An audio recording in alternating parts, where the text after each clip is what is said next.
There's a U-Haul in your driveway and strangers carrying out Mom's china cabinet. My neighbor Mrs. Chen shouted through the phone as my transport landed at Dover Air Force Base.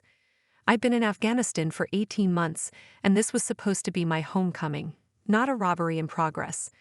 How could strangers be in my parents' house when I'd been sending mortgage payments from Kandahar the entire time? Staff Sergeant Williams, are you still there? Mrs. Chen's voice crackled with urgency. Should I call the police? Yes, I said, my mind racing as I grabbed my duffel. Tell them it's a break-in at 482 Maple Street. I'll be there in 3 hours. But even as I said it, a sick feeling settled in my stomach. This wasn't random. The timing was too perfect. They knew exactly when I was deployed and when I was returning. Only family knew those dates. The Uber ride from Dover to Philadelphia cost me $300, but I didn't care. I called my sister Jasmine repeatedly, straight to voicemail. My brother Terrence? Same thing. My youngest sister Keisha at least answered on the 5th ring. Marcus, her voice was artificially bright. How was your flight? We thought you weren't coming home until next week. Cut the act, Keisha. Why are there strangers in Mom and Dad's house? The silence stretched so long I thought we'd lost connection. Then barely a whisper. They told me you agreed to it. Who told you that? Jazz and Terrence. They said you signed the papers before you deployed, said the house was too much to maintain and we needed the money for Dad's care facility. Dad's been dead for 2 years, Keisha, and Mom's been gone for 3. What care facility? Another silence. Then, oh God, Marcus, what did they do? By the time I reached Maple Street, the police were there. 2 cruisers, lights flashing, and a very confused-looking couple standing on the lawn next to a U-Haul full of furniture, my parents' furniture.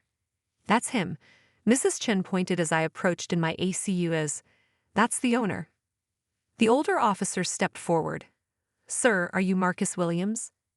Staff Sergeant Marcus Williams, yes sir. I pulled out my military ID and driver's license. This is my parents' house. I inherited it along with my 3 siblings when they passed. The couple, mid-40s, looking increasingly distressed, stepped forward. The woman clutched a folder of documents. We bought this house fair and square. We have all the paperwork. The closing was last month. Ma'am, I've been deployed in Afghanistan for the past 18 months, I said calmly, though my blood was boiling. I never agreed to any sale. But your signatures are on everything. She thrust the papers at me with shaking hands. Look. I examined the documents under the porch light. Sale agreement, deed transfer, closing documents, all with my signature, except, Officer, I said, handing him the papers, this signature is forged, and more importantly, I reached into my duffel bag and pulled out a waterproof document folder I'd carried through 3 deployments. I own 51% of this property. The officer examined my documents, the original will, the deed with ownership percentages clearly marked, and most importantly, the trust amendment my parents had signed before their deaths. This says you own 51% and your 3 siblings split the remaining 49% equally, the officer read. Which means they couldn't legally sell without my consent. I finished. And I never gave it. My phone rang. My lawyer, Captain Jessica Torres, JAG Corps. Marcus, I just reviewed everything you sent. This is massive fraud. Forgery, identity theft, elder abuse. Elder abuse, I interrupted. My parents are deceased. The trust documents you sent show irregular changes made while your father was in hospice. Your siblings changed the beneficiary percentages or tried to. Lucky for you, they needed your signature for it to be valid since you were executor. The couple, the Ngayans, I learned were devastated. They'd used their entire life savings for the down payment. They'd already sold their previous home. Their kids had started at the local school. I'm sorry this happened to you, I told them sincerely, but you're victims of fraud just like I am. You need to contact your real estate attorney immediately. As they made phone calls, I walked through my childhood home. Everything was packed up or gone. Photo albums, my father's war medals, my mother's jewelry, all missing. But they'd made one crucial mistake. In my father's study, hidden behind a false panel I'd helped him install when I was 15, was a small safe. Inside were the original copies of everything: birth certificates, social security cards, military documents, and most importantly, a USB drive labeled insurance. Dad had been paranoid about identity theft, about family disputes. Money makes people crazy, son, he told me. Even family, especially family. So he digitized everything, created backups of backups. Every document, every signature, every financial record. My phone buzzed. Jasmine, finally. Marcus, don't be mad. Too late for that, Jazz, way too late. We needed the money. Do you know how expensive it is out here? My kids need college funds.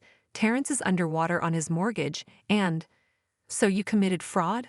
Forged my signature. Sold our parents' house while I was defending our country. You never cared about the house. You're never here. You've been deployed 3 times in 6 years. I cared enough to keep paying the mortgage.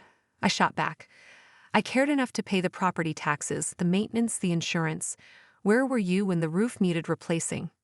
Where was Terrence when the foundation needed work? That's not fair. Fair. I laughed bitterly. Fair would have been asking me. Fair would have been having a conversation. Fair would have been respecting the fact that I own majority stake for a reason. Because Mom and Dad knew I'd protect their legacy. What are you going to do? Her bravado crumbled into fear. I'm going to prosecute. Forgery, fraud, identity theft.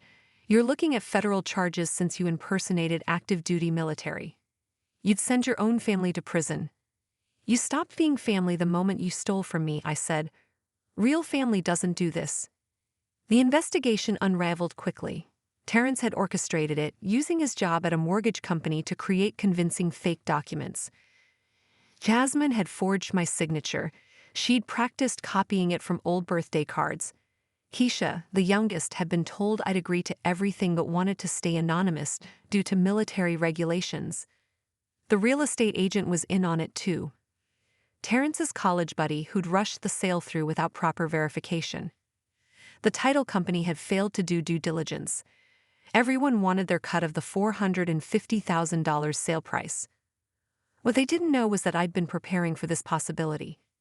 Every mortgage payment I'd made was meticulously documented, every repair receipt saved, every tax payment recorded, and crucially, I'd filed paperwork with the county explicitly stating that any sale of the property required my notarized signature in person. The Nguyen's can sue everyone involved, Captain Torres explained. The real estate agent, the title company, your siblings. They'll likely recover their money, but it'll take time. What about criminal charges? Forgery, wire fraud, mail fraud, conspiracy. Your siblings are looking at serious time. Terrence, as the ringleader, could get 5 to 10 years. Jasmine, 3 to 5. Keisha might get probation if she cooperates. I stood in my parents' kitchen, remembering Sunday dinners, holiday gatherings, birthday parties. This house held 30 years of memories, and my siblings had tried to sell it all for quick cash. The next morning, I met with the prosecutor. They'd frozen all my siblings' assets. The $450,000 was mostly recovered. Terrence had blown through about $50,000 on gambling debts, but the rest was still in accounts. We can offer them a plea deal, the prosecutor said. Reduce sentences if they plead guilty, make full restitution to the Nguyen's, and surrender any claim to the house. No deals, I said firmly. They made their choice. But it was Keisha who surprised me. She showed up at the house that evening crying. I'm so sorry, Marcus. I'm so sorry. They told me you knew. They said you wanted to help but couldn't legally because of your security clearance or something. I studied my baby sister. She was 24, had always been easily influenced by the older two. Why didn't you call me? They said I couldn't, that your communications were monitored, that even asking about it could get you in trouble. She pulled out her phone. Look, I have the texts. Sure enough, Jasmine and Terrence had crafted an elaborate story about military protocols and classified assignments. They played on Keisha's ignorance of military life, her trust in them. I'll testify, she said. Against them, I'll tell the truth about everything. That could help your case, I admitted. But Keisha, you still participated. You still took money. I know, and I'll face the consequences, but I want to make it right. The trials were swift. Terrence got 8 years. Jasmine got 4. Hisha got 2 years probation in community service. The real estate agent lost his license and got 3 years. The title company faced massive fines. The Ngayans got their money back through civil suits, though it took months. I offered to rent the house to them at below market rate until they could find something else. They were good people caught up in my family's greed. I found Mom's china in a storage unit Jasmine had rented. Dad's medals were in a pawn shop. Terrence had sold them for $500. $500 for medals earned in Vietnam, for a Purple Heart, a Bronze Star. The pawn shop owner, a veteran himself, had actually set them aside, hoping someone would come looking. "I see this too often," he said, handing them over. I insisted on paying. Family members selling military honors for drug money, gambling money. It breaks my heart every time. I restored the house slowly between deployments. New paint, new fixtures, but keeping the character my parents had loved. Mrs. Chen helped, sharing stories about my parents I'd never heard. "Your mother was so proud of you," she said one day.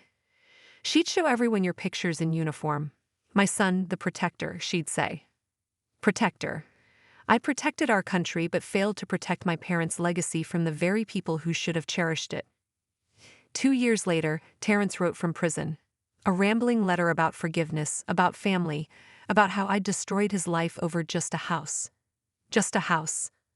I stood in Dad's study, looking at his medals now properly displayed, at Mom's china back in the cabinet, at family photos I'd rehung, though notably missing the siblings who tried to steal it all. It wasn't just a house. It was the place where immigrants had achieved their American dream, where they'd raised 4 children with values of honor, integrity, and service, where 1 son had learned those lessons and 3 had forgotten them. I kept the letter but didn't respond. Some bridges, once burned, can't be rebuilt. Some betrayals cut too deep for forgiveness. But the house stood strong, a testament to my parents' legacy and the son who'd fought to preserve it, not just from enemies abroad but from enemies within. The protector had finally come home.